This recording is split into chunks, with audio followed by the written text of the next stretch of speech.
My girlfriend said, "Stop crying about your mom's illness, you're ruining my Vegas vibe." I replied, "All right, whatever you want." The next day, I canceled our Vegas tickets, blocked her credit card, and changed the locks. 2 hours later, when she called, her first words left me completely shocked. I'm 36 years old, and until last week, I thought I knew who I was dating. Ashley and I had been together for 2 years. We lived together in my condo, split most expenses, and had what I thought was a decent relationship. Not perfect, but functional. She could be self-centered sometimes, but I figured everyone has flaws. 3 weeks ago, my mom called me with news that turned my world upside down. Stage 3 pancreatic cancer. The doctors gave her maybe 6 months with aggressive treatment, possibly a year if we were lucky. My mom is 64 years old. She's been my rock my entire life. Raised me and my sister alone after my dad left when I was 8. She worked 2 jobs to put us through college. She's the strongest person I know. I was devastated. I still am. Ashley and I had Vegas plans for this past weekend, a trip we'd booked 3 months ago. 4 nights at the Bellagio, shows, fancy dinners, the whole thing. I'd paid for the flights and hotel on my credit card, about $3,200 total. Ashley was excited. She'd been talking about it nonstop, buying new outfits, planning which clubs we'd hit. But after Mom's diagnosis, I couldn't think about Vegas. I could barely think about anything except treatment options and survival rates and how much time we had left.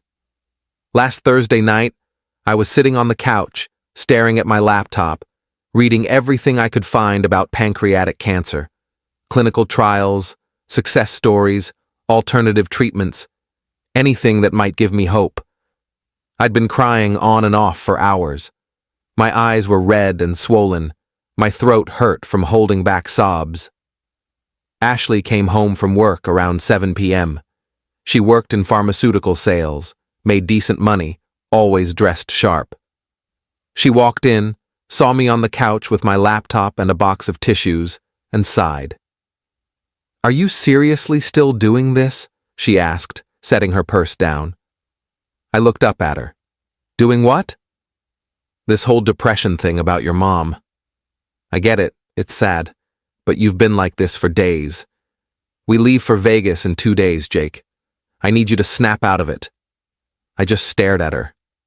"Snap out of it?" "Yeah.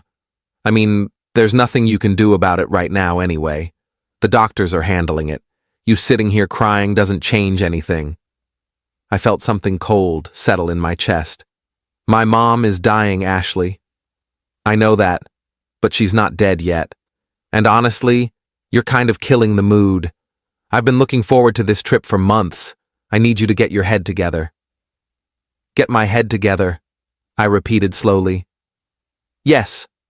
Stop crying about your mom's illness, you're ruining my Vegas vibe," she said, and she actually sounded annoyed, like I was being unreasonable.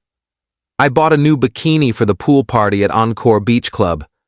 I've been planning my outfits. I'm not letting you turn this trip into some depressing thing." I sat there for a long moment, just looking at her. This person I'd shared a bed with for 2 years. This person who'd met my mom dozens of times. This person who'd come to Mom's birthday dinner just last month. "All right," I said quietly. "Whatever you want." She looked relieved. "Thank you. I knew you'd understand. Now come on, let's start packing. We need to get organized." "I'm tired," I said. "I'm going to bed early." "Fine. But tomorrow we need to go shopping. I need a new clutch for the clubs." I nodded and went to the bedroom. I didn't sleep that night. I just lay there in the dark, listening to Ashley snoring beside me, thinking about what she'd said, thinking about who she really was. Around 3 a.m., I made my decision. Update 1 Friday morning. Ashley left for work at 8 a.m. I'd already been awake for hours, sitting at the kitchen table with coffee, making a list of everything I needed to do. First, I called the airline, explained there was a family emergency. They were surprisingly understanding and refunded both tickets in full. $840 total went back to my credit card. Then I called the Bellagio. Same story. Family emergency. They refunded the room. $2,360 back to my card. Next, I called my credit card company. Ashley had an authorized user card on my account.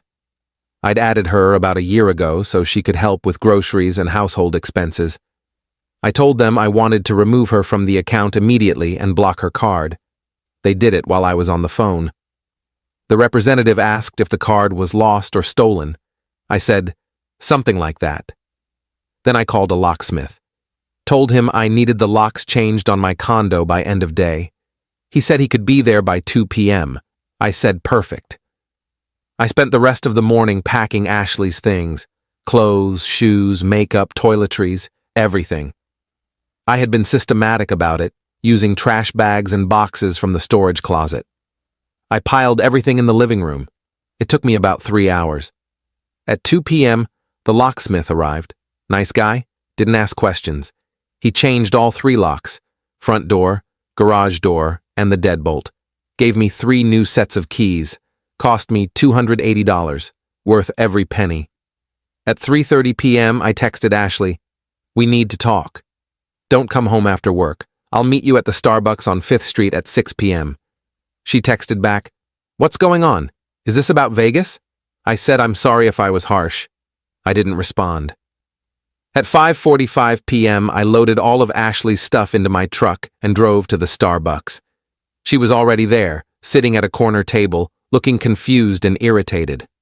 I walked in, sat down across from her, and said, "We're done." Her face went blank. "What?"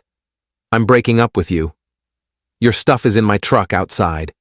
You can take it now or I can drop it wherever you want, but you're not coming back to the condo." "Are you serious right now?" Her voice was getting louder. People were starting to look. "You're breaking up with me because I told you to stop moping?" "I'm breaking up with you because my mom is dying, and you told me to stop crying about it because it was ruining your Vegas vibe. That's who you are. That's what matters to you. And I'm done." "Jake, come on. I apologized." "No, you didn't. You never apologized. You texted, 'Sorry if I was harsh.' That's not an apology. That's you being annoyed that I'm upset." She crossed her arms. "Fine. You want me to apologize? I'm sorry I was insensitive. Can we move on now?" "No." "Are you seriously going to throw away 2 years over one comment?" "Yes, because that one comment showed me exactly who you are when things get hard, and I don't want to be with someone like that." She stared at me for a moment, then her expression changed. Harder, colder. "Fine. Where's my stuff?"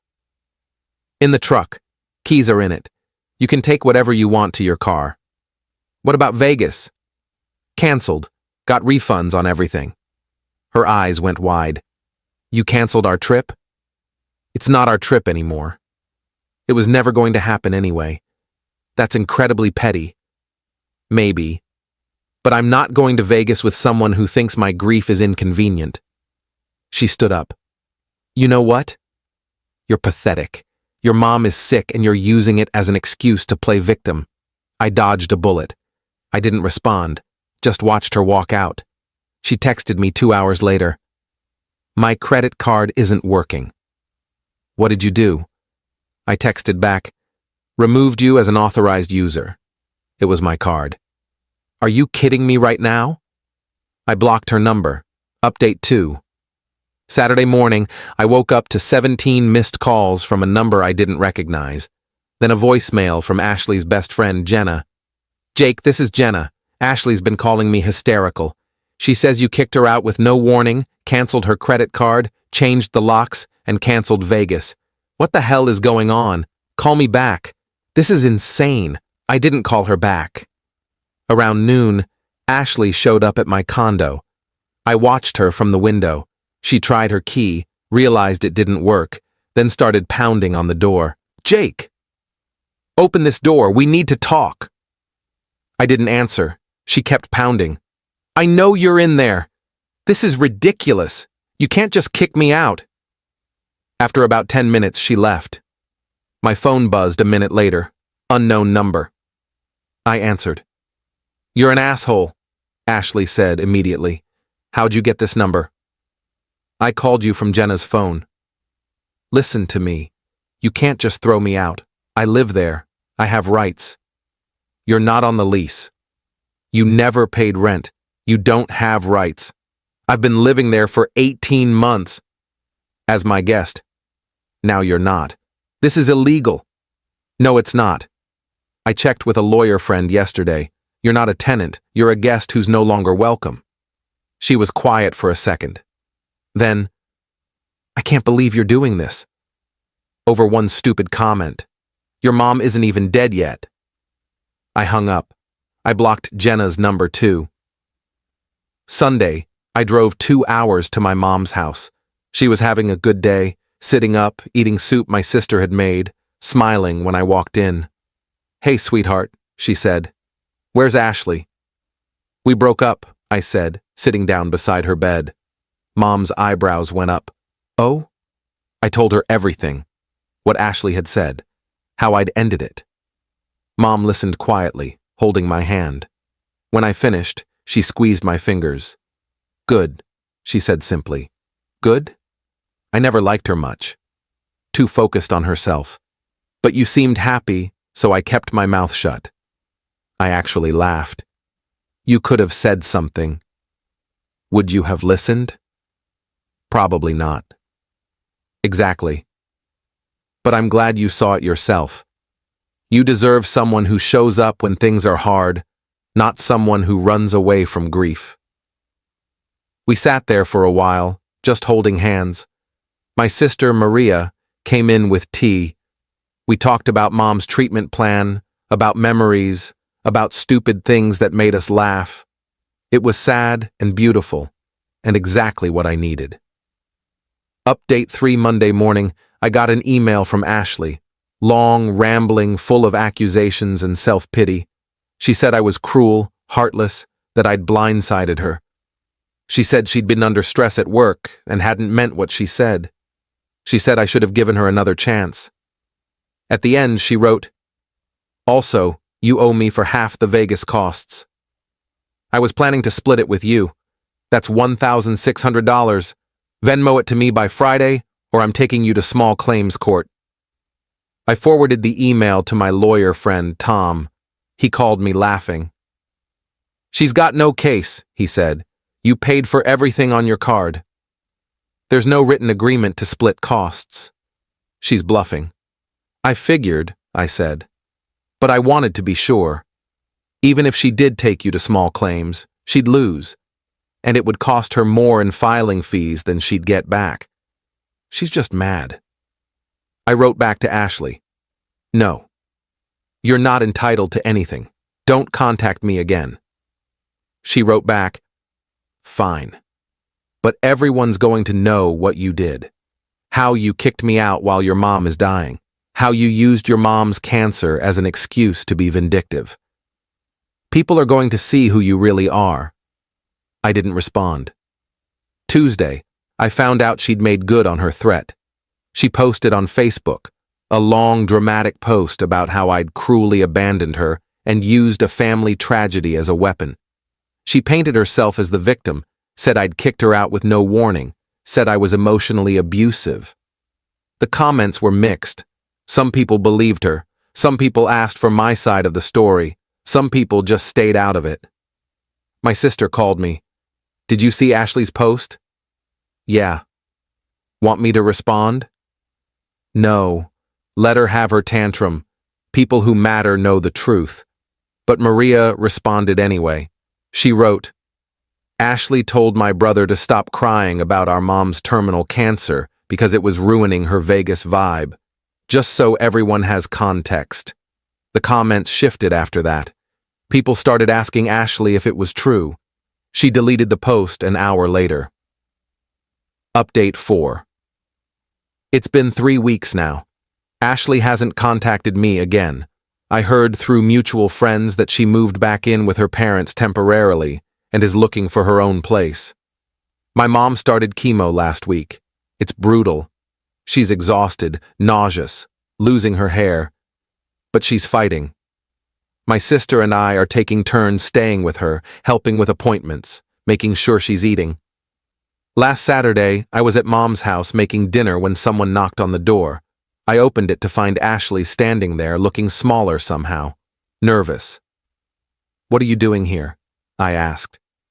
"I wanted to apologize," she said quietly. "To your mom. Can I talk to her?" I almost said no, but Mom called from the living room, "Let her in, Jake."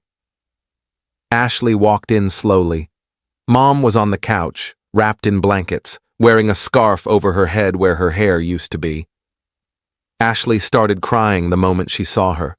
"Mrs. Morrison, I'm so sorry," Ashley said. "I'm sorry for what I said to Jake. I'm sorry for being selfish and cruel. I'm sorry I didn't understand how serious this was. I'm so sorry." Mom looked at her for a long moment. Then she said, "I appreciate the apology. But you should know. What you said to my son tells me everything I need to know about who you are. And who you are isn't someone I want around my family." Ashley nodded, tears streaming down her face. "I understand." "I hope you learn from this," Mom continued. "I hope you grow up. But I don't forgive you. And I don't think Jake should either." Ashley looked at me. I said nothing. She left without another word. Mom turned to me after the door closed. "Was I too harsh?" "No," I said. "You were perfect." Final update. It's been 2 months. Mom's still fighting. Some days are better than others. The chemo is working. Her tumors have shrunk a bit. The doctors are cautiously optimistic. We're taking it one day at a time. I've been spending most weekends at Mom's house. Maria and I hired a part-time nurse to help during the week. We're making it work. I ran into one of Ashley's friends, Christine, at the grocery store last week. She stopped me in the cereal aisle. "I just want you to know," she said, "I think you did the right thing." Ashley told us her version of what happened, but after Maria posted that comment, we figured out the truth. What Ashley said to you was unforgivable. "Thanks," I said. "She's been telling people you're heartless." But honestly, I think she's the heartless one. I can't imagine saying something like that to someone I supposedly loved. I appreciated that more than I expected. My brother-in-law introduced me to a friend of his wife last weekend. Her name's Rachel. She's a nurse, volunteers at a hospice center, loves hiking. We got coffee. She asked about my mom, and when I told her about the diagnosis, she didn't try to fix it or minimize it. She just listened. Then she said, "That must be incredibly hard." "How are you holding up?" Nobody had asked me that in months. We're getting coffee again this weekend. I don't know if anything will come of it, but it reminded me that there are people in the world who show up when things are hard, people who don't run from grief, people who understand that love means being present, even when it's uncomfortable. Ashley texted me yesterday from a new number. "I miss you. I've been going to therapy. I'm trying to be better. Can we talk?" I didn't respond. I just blocked the number. My mom asked me this morning if I was happy. We were sitting on her porch, drinking coffee, watching the sunrise. "Getting there," I said. She smiled. "Good. You deserve to be happy, sweetheart.